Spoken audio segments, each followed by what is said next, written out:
வணக்கம். முனைவர் கி. ராம் கணேஷ். இன்னைக்கு நாம தொல்காப்பியர் இயற்றிய தொல்காப்பியத்திலிருந்து பொருளதிகாரத்தில் அமைந்த ஊமையியல் என்ற பகுதியை இந்த பதிவில் சுருக்கமாக நாம் பார்க்க போகிறோம். முதல்ல ஊமை அப்படின்னா என்னன்னு நம்ம தெரிஞ்சுக்கலாம். அறிந்த ஒன்றை சொல்லி அறியாத ஒன்றை விளக்குவதுதான் ஊமை. அதாவது நமக்கு தெரிஞ்ச ஒன்றை சொல்லி தெரியாத ஒன்றை விளக்குவது அப்படின்னு நம்ம சொல்லலாம். இப்போ மாலை நேரத்தில் ஆலமரத்தினுடைய கிளைகளில் பறவைகளினுடைய ஓசை கேட்குது. அப்போது அதை எப்படி சொல்லுவோம்? சந்தை இரைச்சல் போல் இருந்தது. சந்தையில் இரைச்சல் கேட்கும் இல்லையா, அது மாதிரி இருந்தது. அப்போது இப்படித்தான் அந்த ஊமை அப்படிங்கிறது அமைந்திருக்கும். இந்த ஊமையை ஒப்புமைப்படுத்துவதற்குன்னு சில பண்புகள் இருக்குது. அது என்னென்ன அப்படின்னு தொல்காப்பியர் குறிப்பிடுறாருன்னா, வினை, பயன், மெய், உரு. இந்த நான்கின் மூலம்தான் அந்த ஊமைகள் சொல்லப்படுது அப்படின்னு சொல்கிறாங்க. அப்போ இல்லை, வினை அப்படிங்கிறது செயல். இப்போ பார்த்தீங்கன்னா குயில் போல பாடுனது, அது ஒரு செயல் தானே. அதே மாதிரி பயன் அப்படின்னு பார்த்தீங்கன்னா, இப்போ பேரறிவாளன் செல்வம் ஊரணி நீர் நிறைந்தது போன்றது. பேரறிவாளன் அப்படின்னா ஒரு பெரிய அறிவாளி. அவன் வச்சிருக்கிற செல்வமானது, அந்த பணக்காரன் வைக்கக்கூடிய செல்வம் இந்த ஊர் கிணத்துல பொது கிணத்துல தண்ணீர் இருப்பதை போன்றது. யார் வேணாலும் பயன்படுத்திக்கலாங்கிற பொருளில். அடுத்தது மெய் சார்ந்த ஊமை அப்படின்னு பார்க்குறப்போ அந்த தாமரை போன்ற முகம், அதை சொல்லலாம். அடுத்து உரு சார்ந்த ஓமம் அப்படிங்கும்போது பால் போலும் வெண்ணிலா, இப்படியெல்லாம் சொல்கிறாங்க.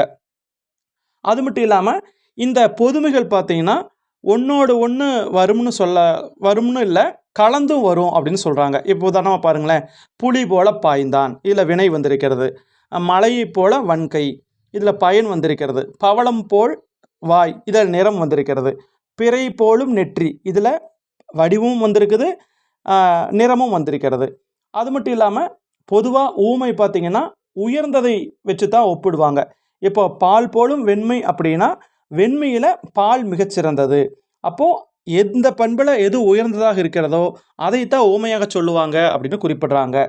அது மட்டும் இல்லாமல் இந்த ஊமை எங்கெங்கே எல்லாம் தோன்றும் அப்படின்னு சொல்லி பார்த்தா, சிறப்பு, நலன், காதல், வலி, இந்த நான்கினுடைய அடிப்படையில் தோன்றும் அப்படின்னு சொல்கிறாங்க.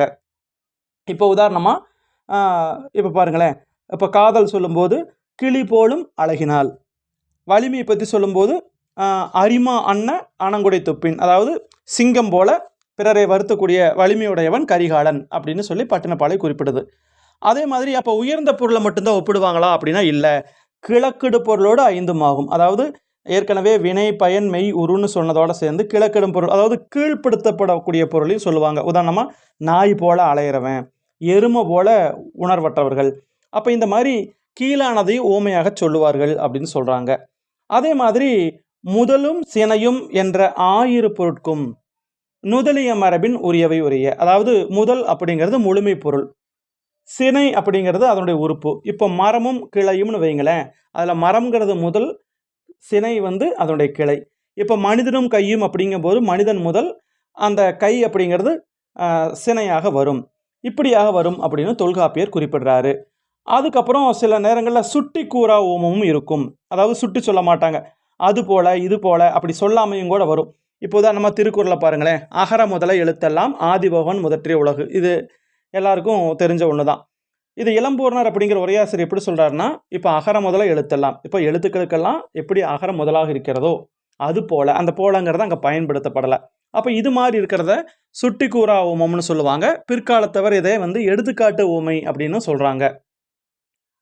அதுக்கடுத்து பார்த்தீங்கன்னா ஊமையும் பொருளும் ஒத்து இருக்கணுமா, ஒன்னோட ஒன்று ஒப்புமை உடையதாக இருக்கணும். இப்போதான் நம்ம புலி மாதிரி பாய்ந்தான் அப்படின்னா சரி, பூனை போல பாய்ந்தான்னு சொன்னால் கேட்கறவங்களுடைய மனசு ஒத்துக்காது. ஆக ஊமையாகட்டும் அதனுடைய பொருளாகட்டும் ஒப்புமையாக இருக்கணும் அப்படின்னு சொல்கிறாங்க.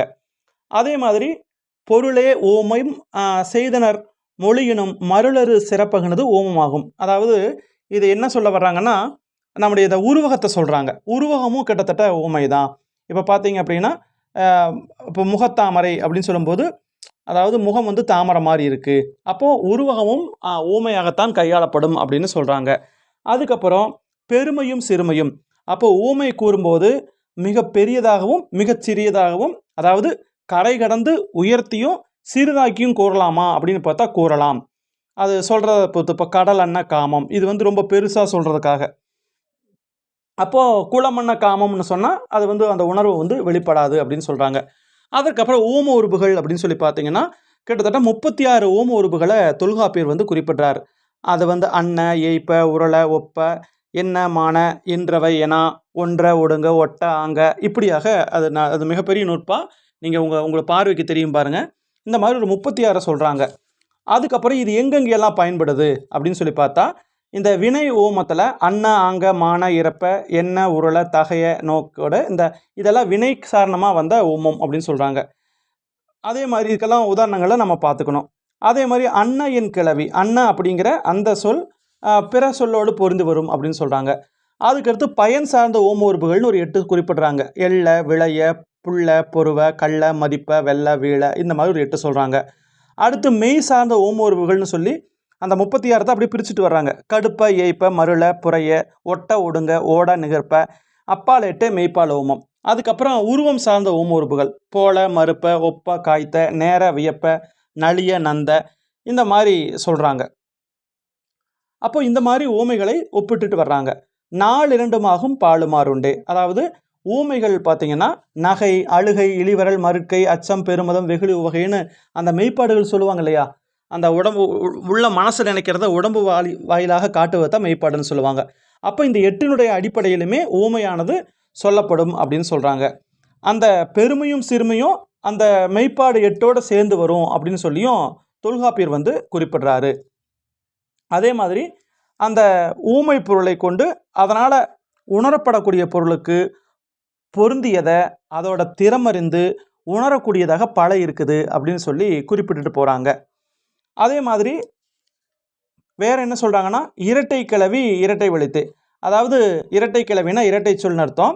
அந்த 2 சொற்கள் இணைந்து வரக்கூடிய ஊமை அதைத்தான் அவ்வாறே அந்த 2 சொற்கள் இணைந்து வரும் பொருளோடு பொருந்தி வரும்னு சொல்கிறாங்க. உதாரணம் பாருங்களேன்.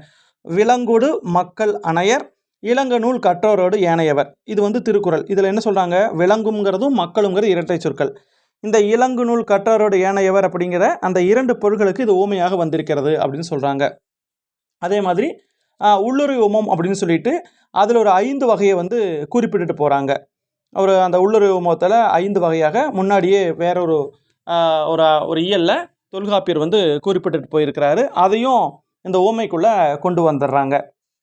அந்த உள்ளுறை ஊமை போலி அதிலெல்லாம் கொண்டு வந்துடுறாங்க. அதுக்கப்புறம் பார்த்தீங்கன்னா அந்த அந்த தலைவி ஒரு ஊமை சொன்னால் அவள் அறிந்திருக்கக்கூடிய அந்த இடச்சூழல் அளவுக்குள்ளே தான் அவள் வந்து ஊமை சொல்லுவாளாம். அவ்வளவுதான் அவளுக்கு தெரியும். அவளுடைய நிலத்துக்குள்ளே என்ன இருக்குதோ அதை வச்சு தான் அவள் வந்து ஊமை கூறுவாள். ஆனால் தலைவன் பார்த்தீங்கன்னா அவன் நிறைய பார்த்துருப்பான், நிறைய இடங்களுக்கு போயிருப்பான். அப்போ அவனுக்கு வந்து ஊமை கூறுவதற்கு ஒரு எல்லையே கிடையாது. தலைவி தனக்கு தெரிஞ்சது தன்னுடைய வீட்டு பக்கம் பார்த்ததை வச்சு மட்டும்தான் ஊமை சொல்லுவாள். ஆனால் தலைவனுக்கு உலக அனுபவம் நிறைய இருக்கும் இல்லையா? அவனுடைய அனுபவங்களுக்கு ஏற்ப அவன் வந்து ஊமை சொல்லுவான் அப்படின்னு சொல்கிறாங்க. அதே மாதிரி பார்த்தீங்கன்னா அந்த தலைவிக்கான உள்ளுருவம் வந்து 2 சூழலில் நடக்கும். ஒன்று வந்து இனிதுரு கிளவி, அதாவது இனிமையான மகிழ்ச்சி சூழலில் வரக்கூடிய சொல். இன்னொன்று துணியுறு கிளவி, அதாவது வருத்த சூழல். இது எல்லாம் உள்ளுறை ஊமைக்குள்ளே அடக்கிடுறாங்க. அதே மாதிரி தலைவன் வந்து உள்ளுறை ஓமம் சொல்கிறதுக்கு இவ்வளவு இன்னதான் சூழல் அப்படின்னு வரையறெல்லாம் கிடையாது. அதே மாதிரி தோழியும் செவிலியும், அந்த தலைவியினுடைய தலைவியை வளர்த்த அந்த செவிலித்தாய், இவங்க பார்த்தீங்கன்னா காலமும் சூழலும் பொருந்தும் இடம் கேட்போர் வந்து புரிஞ்சுக்கிற மாதிரி அவங்க ஓமை சொல்லுவாங்க அப்படின்னு சொல்லியெல்லாம் குறிப்பிட்டுட்டு போகிறாங்க. அதே மாதிரி வேறுபட வந்த ஓமத்தோற்றம், அதாவது ஊமை வந்து வெவ்வேறு உருவலை வந்து கூறப்படும் அப்படின்னு சொல்லி குறிப்பிடுறாங்க. அதே போல் வேறு என்ன சொல்கிறாங்க அப்படின்னு சொல்லி பார்த்தா ஊமையினுடைய இயல்பு அதனுடைய பயன்பாடு வழக்கு உண்மையால் புரியப்படும். இப்போ பாருங்கள், பாரி மட்டும் அன்று உலகு பொறுக்கும் மாரியம் உண்டு. இதில் என்ன சொல்கிறாங்கன்னா பாரி மட்டும் இந்த உலகத்தை காப்பாற்றலை, பாரி வள்ளல் மட்டும், மாரின்னு சொல்லக்கூடிய இந்த உலகமும் காப்பாற்றுகிறது, இந்த மாதிரி எல்லாம் வரும். அதே மாதிரி தடுமாறு ஓமம் அப்படின்னு சொல்கிறாங்க. அதையும் ஓமையாக சொல்லலாம். இப்போ நமக்கு டவுட் வரும் இல்லையா, இதுவா அதுவா, இந்த வண்டு வந்து கண் போல மலர்ந்ததா இல்லை அல்லது பூ மாதிரி மலர்ந்த கண்ணா, இந்த மாதிரி கொஞ்சம் குழப்பமாக வர்றது, அந்த ஐயப்பாட்டு வர்றதும் நாம் ஊமையில் கொண்டு வந்துடலாம். அதே மாதிரி ஊமையில் கொஞ்சம் அடுக்கியும் வரும். மதி போன்ற முகம் போலும் தாமரை, இந்த மாதிரி அடுக்கி ஒன்றோடு ஒன்று அடுக்கியும் வரும். இப்போ மதினா நிலா மாதிரி, அப்புறம் தாமரை மாதிரி, இந்த மாதிரி 2. அதே மாதிரி நிரல் நிறுத்தமைத்தல், அதாவது இப்போ பாருங்களேன், ஒரு மாதிரி வரிசையாக சொல்கிறது. நிலம், நீர், காற்று, வானம் இந்த மாதிரி ஒரு வரிசையான முறைப்படி அடுக்கி சொல்லக்கூடியது. அப்போ இந்த மாதிரியாகவும் அந்த ஊமை வந்து வரலாம். பாருங்களேன், அன்பும் அறனும் உடைத்தாயின் இல்வாழ்க்கை பண்பும் பயனும் அது அப்படி சொல்கிறாங்க. அதாவது இந்த மாதிரியெல்லாம் சொல்கிறது வந்து இந்த நிரல் நிறுத்தல். அதாவது ஒரு பொருளுக்கு பல ஊமைகளை வந்து வரிசையாக சொல்லிட்டு போகிறது. அதைத்தான் என்னென்னு சொல்கிறாங்க அப்படின்னா, அதைத்தான் நிரல் நிறுத்தல் அப்படிங்கிற மாதிரி சொல்கிறாங்க. இப்போ நான் உங்களுக்கு வந்து இப்போ இந்த ஊமையில் இருக்கக்கூடிய நூற்பாக்களுக்கான விளக்கத்தையெல்லாம் நான் அப்படியே உங்களுக்கு அந்த விளக்கத்தை முழுமையாக நான் குறிப்பிடலை, அங்கங்கே தான் சொல்லியிருக்கிறேன். ஒரு 70-80% உங்களுக்கு ஓரளவுக்கு புரியக்கூடிய வகையில் தான் இந்த ஊமையியல் வந்து இருக்கிறது. ரொம்பவுமே ஒரு எளிமையானது தான். ரொம்ப அவங்க என்ன சொல்கிறாங்கன்னா, ஊமைக்கு ஊமை அப்படிங்கிறத அடுக்கிறத கைவிடணும். ஊமை போல கூறாமல் அதனுடைய தன்மை போல சொன்னாலும் அது வந்து ஊமையினுடைய பயனை வந்து விளைவிக்கும் அப்படின்னு சொல்கிறாங்க. அதே மாதிரி தோழியும் செவிலியும் நம்ம பார்த்தது தான் இப்போ வரைக்கும். தோழியும் செவிலியும் உள்ளுர் ஊமையை அந்த சூழலுக்கு தகுந்த மாதிரி பயன்படுத்துவாங்க. தலைவி சொல்லும்போது மகிழ்ச்சியான சூழலையும் துன்பமான சூழலையும் ஊமையோ அல்லது உள்ளுரை வச்சோ சொல்ல. உள்ளுரை அப்படின்னா என்ன அர்த்தம்னா, வெளிப்படையாக ஒரு அர்த்தம் இருக்கும், ஆனால் அதனுடைய உள்பொருள் வேறு மாதிரி இருக்கும். இந்த மாதிரியெல்லாம் சொல்லுவாங்க. அதே மாதிரி தலைவி பார்த்தீங்கன்னா அவளுக்கு தெரிஞ்ச அளவுக்கு தான் சொல்லுவாள். அவள் வாழக்கூடிய நிலத்துக்குரிய வச்சு தான் அதை வச்சு தான் ஊமை சொல்லுவாள். ஆனால் தலைவன் இந்த உலகத்தில் பல இடங்களுக்கு போகிறதுனால அவனுக்கு இதைத்தான் ஊமையாக வச்சு சொல்லணும் அப்படிங்கிற அந்த வரையறையெல்லாம் இல்லை அப்படின்னு சொல்லி சொல்கிறாங்க. அதாவது அதே மாதிரி உள்ளுர் ஊமை வந்து ஊமை போன்று இருக்கும், அந்த ஊமை போலியாகும், அது 5 வகைப்படும் அப்படின்னு சொல்கிறாங்க. அதனுடைய குற்றமுடைய அந்த தன்மையை ஆராயும் போது வினை, பயன், உறுப்பு, உரு, பிறப்பு அப்படிங்கிற 5னுடைய அடிப்படையாக அது வந்து வரும் அப்படின்னு சொல்லி குறிப்பிடுறாங்க. அப்போ இதையெல்லாம் நாம் கொஞ்சம் ஒரு முறைக்கு இருமுறை வாட்சி பார்த்தீங்கன்னா தான் புரியும். இது ஒரு பதிவில் மட்டும் இது விளக்கி சொல்லிட முடியாது. இலக்கணத்தை பொறுத்தளவுக்கு அது மிகப்பெரிய கடல். நீங்கள் மீண்டும் மீண்டும் கேட்டதுனால தான் நான் இந்த பதிவை நான் போட்டேன். இது வந்து ஒரு ஒரு ஒரு சின்ன ஒரு விளக்கம் தான் இது. முழுமையான விளக்கம் அப்படின்னா ஒவ்வொரு நூற்பாவுக்குமே ஒரு வீடியோ போடலாம். அப்போ ஆழ்ந்து படிச்சிங்கன்னா மட்டும்தான் உங்களால் புரிஞ்சிக்க முடியும். இப்போ நான் சொல்லியிருக்கிறது ரொம்பவுமே மேலோட்டமான அந்த விளக்கம். ஏதோ எதுவுமே தெரியலை அப்படிங்கிறதுக்கு ஏதாவது அப்படிங்கிறதுக்காகத்தான் இந்த பதிவை நான் போட்டிருக்கிறேன். இது வந்து ஒரு முழுமை இல்லை, ஓரளவுக்கு தான் இது. ஒரு 70-80% தான் இது உங்களுக்கு புரியக்கூடிய வகையில் இருக்கும். நீங்கள் கொஞ்சம் உள்வாங்கிக்கிட்டீங்க, அந்த நூற்பாக்களையெல்லாம் ஒரு முறைக்கு இருமுறை வாசிச்சுட்டு அதுக்கப்புறமா இந்த வீடியோவை பார்த்தீங்கன்னா உங்களுக்கு நல்லாவே விளங்கும். மிக்க நன்றி. நாம் மீண்டும் இன்னொரு பதிவில் சந்திக்கலாம். வேறு ஏதாவது சந்தேகங்கள் இருக்குது அல்லது விளக்கங்கள் தேவை அப்படின்னா நீங்கள் என்ன பண்ணலாம், கமெண்ட் பகுதியில் குறிப்பிடலாம். மிக்க நன்றி. நாம் மீண்டும் இன்னொரு பதிவில் சந்திக்கலாம். நன்றி.